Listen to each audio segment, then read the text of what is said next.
kapaza sauti, ewe mwana wa Adamu, ninakulilia, unipe macho yale ya ndani, niweze kutenda yalo mema. Unirehemu mwana wa Daudi, nataka kuona tena.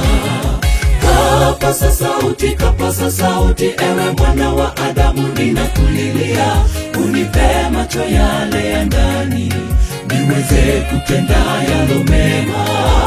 Unirehemu mwana wa Daudi, nataka kuona tena.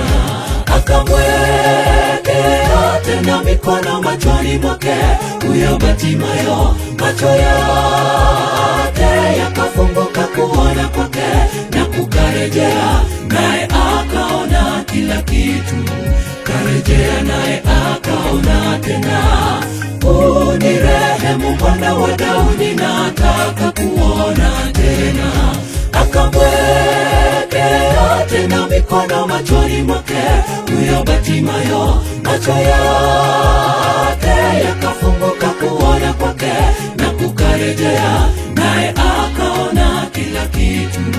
Karejea naye akaona tena. Unirehemu mwana wa Daudi, nataka kuona tena.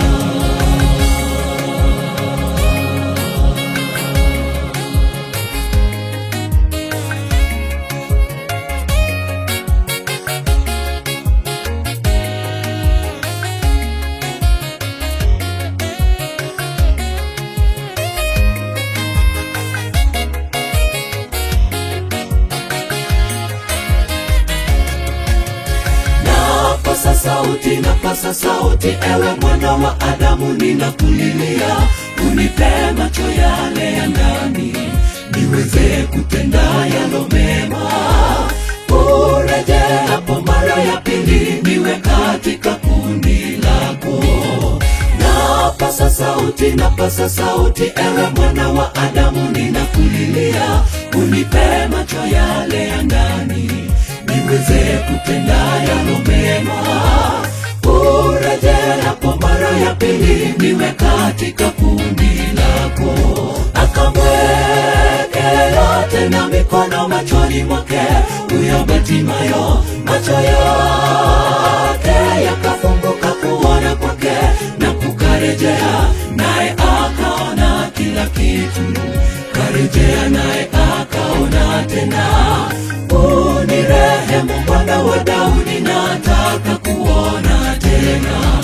Akamwekea tena mikono machoni mwake huyo Batimayo, macho yake yakafunguka kuona kwake na kukarejea, naye akaona kila kitu. Karejea naye akaona tena. Unirehemu mwana wa Daudi, nataka kuona tena. Akamwekea tena mikono machoni mwake huyo Batimayo, macho yake yakafunguka kuona kwake na kukarejea, naye akaona kila kitu. Karejea naye akaona tena. Unirehemu mwana wa Daudi, nataka kuona tena. Akamwekea tena mikono machoni mwake huyo Batimayo, macho yake yakafunguka kuona kwake na kukarejea, naye akaona kila kitu. Karejea naye akaona tena. Unirehemu mwana wa Daudi, nataka kuona tena. Akamwekea tena mikono machoni mwake huyo Batimayo, macho yake yakafunguka kuona kwake